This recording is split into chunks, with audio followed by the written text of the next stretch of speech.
أعوذ بالله من الشيطان الرجيم بسم الله الرحمن الرحيم اللهم صل على محمد وعلى محمد مومنین مسلمین، ہم آپ کی خدمت میں سیدہ صدیقہ طاہرہ جناب زہرا صلوات اللہ علیہا کی عظمت کو بیان کرنے کی کوشش کر رہے ہیں۔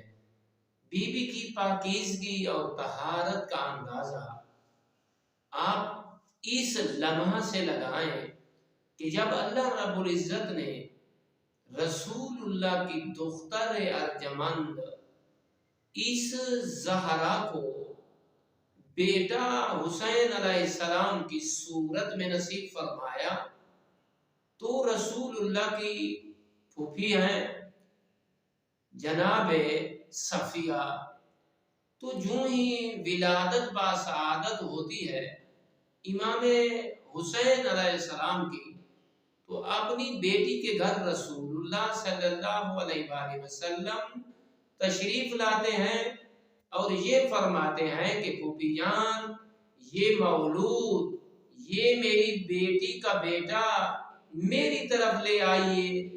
تو جناب صفیہ یہ فرماتی ہیں کہ یا رسول اللہ، ابھی تک ہم نے اسے غسل نہیں دیا، ابھی تک ہم نے اسے پاک و پاکیزہ نہیں کیا تاکہ آپ کے پاس لائیں۔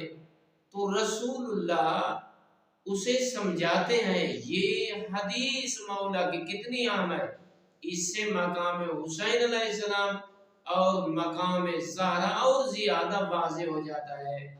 تو اللہ کے رسول فرماتے ہیں ان اللہ تبارک و تعالی نظفہ و طہرہ، فرماتے پھوپھی جان یہ مولود عام مولود نہیں ہے، اللہ رب العزت نے اسے پاک و پاکیزہ خلق فرمایا ہے، اس کی ولادت پاک و پاکیزہ ہے، اسے میرے پاس لے آئیے۔ غور کریں آپ، یہ کیسی ہستیاں ہیں؟ اللہ رب العزت نے ان ہستیوں کو کون کون سے کمالات ہیں جو عطا نہیں فرمائے۔ غور کریں آپ تاکہ ان ہستیوں کو ویسے مانے جیسے اللہ کا رسول ان کے فضائل، ان کے کمالات، ان کی طہارت کو بیان فرماتے ہیں۔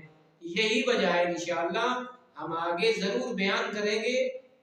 اللہ نے ان ہستیوں کے بارے میں یہی قصیدہ پڑھا انما یرید اللہ لیذھب عنکم الرجس اہل البیت ویطہرکم تطہیرا۔